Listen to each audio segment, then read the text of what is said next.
Hello everyone, welcome to success with Rai academy.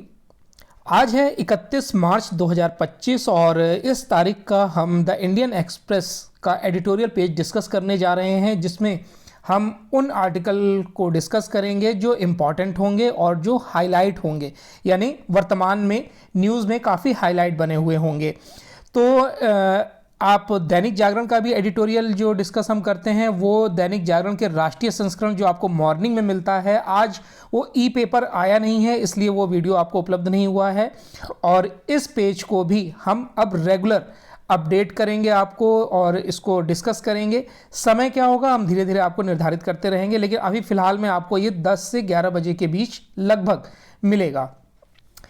तो शुरुआत करते हैं यहाँ पर हम द इंडियन एक्सप्रेस के एडिटोरियल पेज की, जिसमें कि पहला आर्टिकल है अ जज इन द डॉक।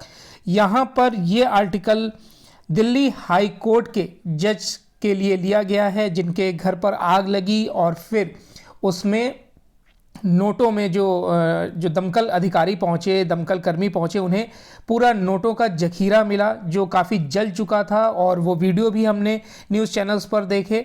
तो उस पर 3 सदस्यीय जांच कमेटी बैठाई गई है और क्या उसमें संभावनाएं हैं, कैसे न्याय प्रक्रिया को अब आगे देखा जाएगा, वो इस आर्टिकल में बताया गया है, जिसे हम आगे डिस्कस करेंगे। उसके बाद नेक्स्ट है आईआईटी नोट्स।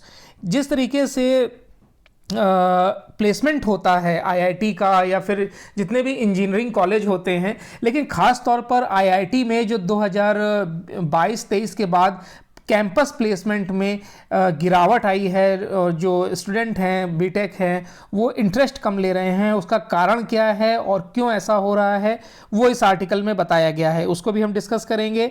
और उसके बाद तीसरा है आफ्टर द क्विक। जो म्यांमार में अर्थक्विक आया है उसके बाद की स्थिति क्या है, भारत ने उसमें क्या मानवीय सहायता की है, क्या उस ऑपरेशन को नाम दिया गया है, और म्यांमार की आंतरिक स्थिति कैसी है अगर हम राजनीतिक तौर पर बात करें, तो इस पॉइंट को भी हम इस आर्टिकल में डिस्कस करेंगे। उसके बाद इस आर्टिकल को आज हम स्किप करेंगे क्योंकि इससे हमारा या फिर एग्ज़ाम का कोई बहुत अटैचमेंट नहीं है। तो चलिए हम यहाँ पर पहले आर्टिकल को डिस्कस करते हैं। पहले आपको ये बता देते हैं कि ये आर्टिकल लिखा है उपेंद्र बख्शी ने। उपेंद्र बख्शी जो प्रोफेसर हैं, और इसमें ये बता रहे हैं कि जस्टिस वर्मा मामले में न्याय का क्या मतलब है। जो जस्टिस वर्मा का आप देख रहे होंगे वीडियो भी काफ़ी चल रहा है और इन्हें अटैच कर दिया गया है दिल्ली हाई कोर्ट से इलाहाबाद हाई कोर्ट में। तो इसमें क्या रोल था इनका और क्या न्याय प्रक्रिया रहेगी। यहाँ पर यह बताया गया है कि कथित भ्रष्टाचार का एक मामला न्यायिक स्वतंत्रता पर चिंता पैदा कर रहा है। तो इसको हम आइए सावधानी से समझते हैं और आगे बढ़ते हैं। यानी कि जो न्याय की स्वतंत्रता है उस पर कहीं ना कहीं आघात पहुंचा है। लोग थोड़ा सा इसमें क्वेश्चनिंग कर रहे हैं कि क्या ऐसा भी हो सकता है कि एक जज के यहाँ इतनी बड़ी मात्रा में नोट पाए जाएं जज के यहाँ। हालांकि जो यशवंत वर्मा हैं जिन पर ये आरोप लगा है, दिल्ली हाई कोर्ट के जो जज थे, उन्होंने ये बताया है कि वो मेरे खिलाफ एक साजिश रची गई है। अब यहाँ पर आते हैं डिस्कशन पर कि देखिए सुप्रीम कोर्ट ने इसमें एक बहुत बढ़िया निर्णय भी लिया है और यशवंत वर्मा के खिलाफ भ्रष्टाचार के आरोपों की समय पर सुप्रीम कोर्ट द्वारा की गई 3 सदस्यीय न्यायिक जांच का जो डिसीजन है वो हम कह सकते हैं कि एक तरीके से स्वागत योग्य है, क्योंकि इसमें त्वरित कार्रवाई की गई। यह शहर और जो गांव हैं दोनों में चर्चा का विषय बना हुआ है। हर कोई इस बात से सहमत है कि आरोपों के सभी विवरणों को सुप्रीम कोर्ट की वेबसाइट पर जारी करना भारत के मुख्य न्यायाधीश संजीव खन्ना और सुप्रीम कोर्ट के कोलेजियम द्वारा एक बड़ा और साहसिक कदम है।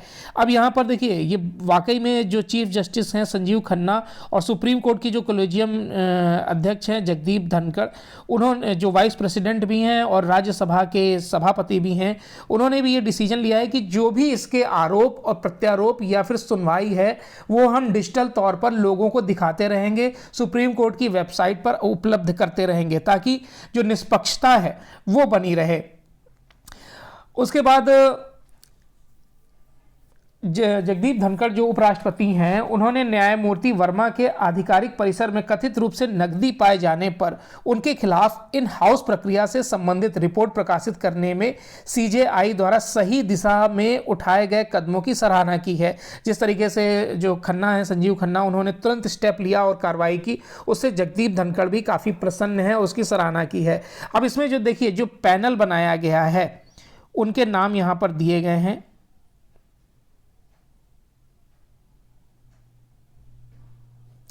ये यहाँ पर देखिए नाम दिए गए हैं जो पैनल बनाया गया है। इनमें न्यायमूर्ति सील नागू जो कि पंजाब और हरियाणा कोर्ट के हैं, हाई कोर्ट के हैं, जीएस संधावालिया जो हिमाचल प्रदेश हाई कोर्ट के हैं, और अनु शिवरामन जो कर्नाटक हाई कोर्ट से हैं। इनको इस समिति का अध्यक्ष बनाया गया है और जल्द से जल्द इंक्वायरी पूरी करने को इसमें कहा गया है।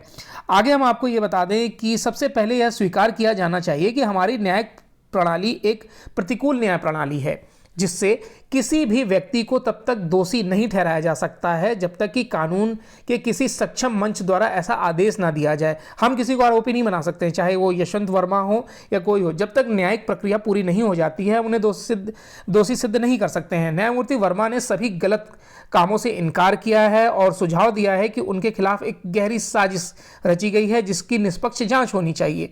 निर्दोषता की धारणा न्याय प्रशासन की आधारशिला है और निष्पक्ष सुनवाई किसी अपराध के आरोपी सभी नागरिकों का मौलिक अधिकार है, जिसमें यशवंत वर्मा भी आते हैं कि उनको भी सुनवाई का पूरा मौका दिया जाना चाहिए। संबंधित न्यायाधीश को दोषी मानना भ्रामक और गलत होगा, चाहे उनके खिलाफ प्रथम दृष्टया मामला कितना ही मजबूत क्यों ना हो। और मास मीडिया और सार्वजनिक धारणाओं की परवाह किए बिना शायद कार्रवाई के एक उचित चरण में न्यायमूर्ति वर्मा उन्हें बदनाम करने के लिए किसी भी साजिश के विवरण के उजागर होने की बात कर रहे हैं। वो कह रहे हैं कि जिस तरीके से ये कार्रवाई पूरी की गई है, मुझे फंसाया गया है, इसकी निष्पक्ष जांच होनी चाहिए। अब यहाँ पर जो सुप्रीम कोर्ट बार एसोसिएशन के जो अध्यक्ष हैं कपिल सिब्बल, उनका भी स्टेटमेंट बहुत महत्वपूर्ण है। वो ये कहते हैं कि इस तरीके की रिपोर्ट को सार्वजनिक करना कहीं ना कहीं न्यायिक प्रणाली प्रक्रिया को कमजोर करता है।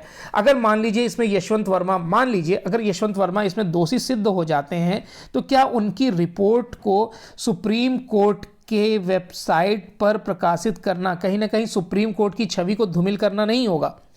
बार एसोसिएशन हड़ताल का आह्वान कर चुका था और उन्होंने किया भी। अगर हम एक पिछला रिकॉर्ड देखें कि पूर्व कैप्टन हरीश उप्पल के 2003 के फैसले से इसे सुलझाया जा सकता है, जिसमें सुप्रीम कोर्ट ने कहा था कि ना तो बार काउंसिल और ना ही बार एसोसिएशन हड़ताल पर जाने पर चर्चा करने के लिए बैठक बुलाने की अनुमति दे सकता है। न्यायालय उन स्थितियों के बारे में चिंतित है जहां वकीलों की हड़ताल जो है वो न्याय प्रशासन को बाधित करती है, क्योंकि इससे अधिवक्ताओं को जिला या उच्च न्यायालयों के समक्ष पेश होने से रोका जा सकता है। अब जब हड़ताल ही हो जाएगी तो जब वकील केस में जाएंगे ही नहीं तो जाहिर सी बात है वो न्यायिक प्रक्रिया कहीं ना कहीं बाधित होगी। न्यायाधीशों और जो न्यायविद हैं उनकी एक बैठक होनी चाहिए और उस पर ये डिसीजन लिया जाना चाहिए कि आगे हमें क्या करना है, क्योंकि लोगों की जो आस्था है या फिर लोग जो विवाद से उस कोर्ट में पहुंचते हैं ये काफ़ी दिलचस्प मामला है और इसमें ये समझना होगा कि हम इसे शांति तरीके से और त्वरित कार्रवाई से बिना किसी विवाद के जल्द से जल्द कैसे सुलझा सकते हैं। इसमें संविधान संशोधन और अधिनियम को जिस तरीके से रद्द करने का सुप्रीम कोर्ट का फैसला रहता है, कोई भी डिसीजन काफ़ी स्ट्रांगली लेता है सुप्रीम कोर्ट। दुनिया के लोकतांत्रिक इतिहास में शायद ही कोई सुप्रीम कोर्ट इतनी दृढ़ता से फैसला लेता होगा। बेशक 50 साल से ज़्यादा पुरानी केशवानंद भारती की घोषणा भी ऐसी ही थी, जिसमें अनुच्छेद 368 के तहत संविधान में संशोधन करने की संसद की शक्तियों को सीमित किया गया था। आगे हम यहाँ पर देखिए आर्टिकल 368 की बात हो रही है। अब आप कमेंट के माध्यम से बताइएगा कि आर्टिकल 368 क्या है। इससे क्या होगा, आप सर्च करेंगे, थोड़ा सा आप भी वर्क करिए, होमवर्क है आपका ये। आगे हम देखते हैं इसमें बताया जा रहा है कि एनजेएसी संशोधन को रद्द करने पर नाराजगी इस तथ्य पर केंद्रित थी कि इसे संसद ने केवल एक असहमति के साथ पारित किया था, यानी कि अनुभवी वकील जो थे राम जेठमलानी, उन्होंने एकमात्र आवाज उठाई थी इसके खिलाफ। अब यहाँ पर भ्रष्टाचार के ऐसे कई मामले इस आर्टिकल में बताए गए हैं। आर्टिकल में बख्शी जी द्वारा लिखा गया है कि उसमें त्वरित कार्रवाई नहीं हुई, इस कारण से न्याय प्रक्रिया कहीं ना कहीं जो न्यायालय है उसकी छवि धूमिल हुई थी। लेकिन इस बार जैसा स्टेप उठाया जा रहा है, तुरंत इनका ट्रांसफर किया गया, उससे क्या न्यायिक प्रक्रिया की छवि को बचाया जा सकता है। और आगे ये भी बताया जा रहा है कि क्या सिर्फ ट्रांसफर कर देना न्याय मिलना है, इस पर जल्द से जल्द जांच होनी चाहिए और जो सच है वो लोगों के सामने आना चाहिए। अब हम नेक्स्ट आर्टिकल पर आते हैं।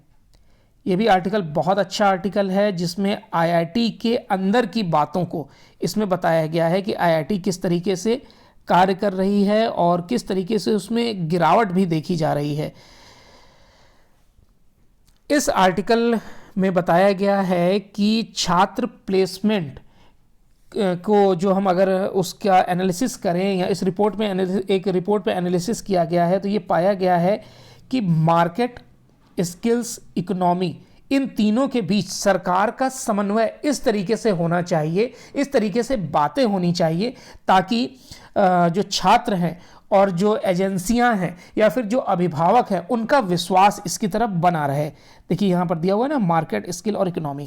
अब हम आते हैं इस आर्टिकल पर कि कैंपस जो आईआईटी और अन्य तकनीकी विश्वविद्यालयों में जो कैंपस प्लेसमेंट प्रक्रिया है, इन संस्थानों से स्नातक करने वाले अधिकांश छात्रों के लिए अत्यधिक प्रत्याशित घटना है। उन्हें पारंपरिक रूप से ऐसे करियर के लिए लॉन्च पैड एक तरीके से उपलब्ध कराता है, एक बहुत बड़ा स्पेस उपलब्ध कराता है, संतुष्टदायी और आकर्षक पैकेज दिलाता है जिसमें वो प्लेसमेंट हासिल करते हैं। देश के शीर्ष तकनीकी संस्थानों में स्नातक करने वालों की सफलता दर पर अगर हम अर्थव्यवस्था के जो विशेषज्ञ हैं और नौकरी बाजार विशेषज्ञों की कड़ी नज़र रहती है कि उनको प्लेसमेंट मिल कैसा रहा है और वो आगे कैसे कार्य कर रहे हैं। इसलिए सरकार को शिक्षा, यहाँ पर देखिए दिया गया है,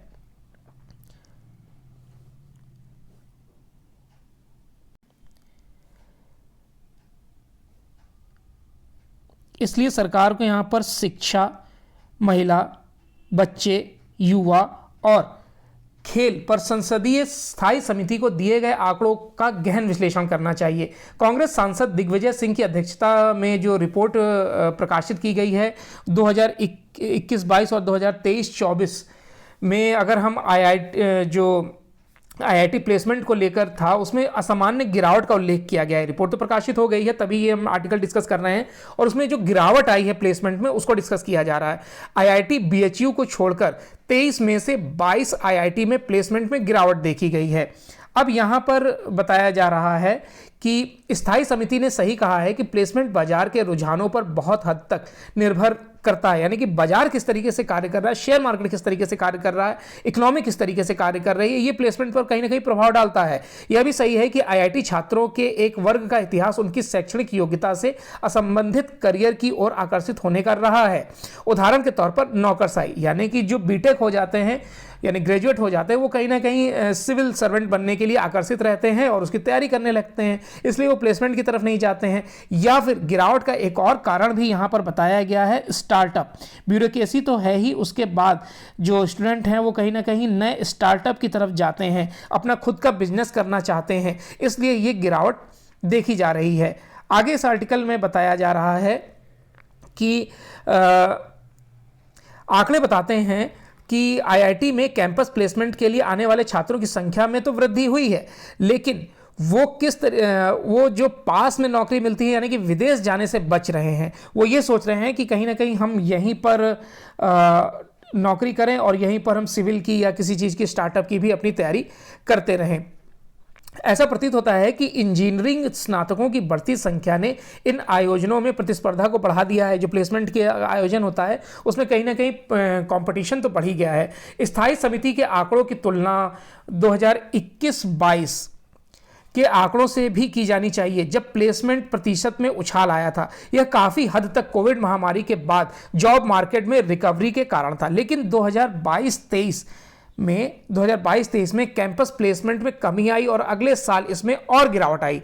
रिपोर्ट और जो हम साक्ष्य देखते हैं वो यही संकेत देते हैं। वैश्विक आर्थिक मंदी ने कंपनियों को काम पर रखने और वेतन पैकेज को कम करने के लिए मजबूर कर दिया, यानी कि मैन पावर कम की गई और उन्हें जो पेमेंट है वो भी कम की गई।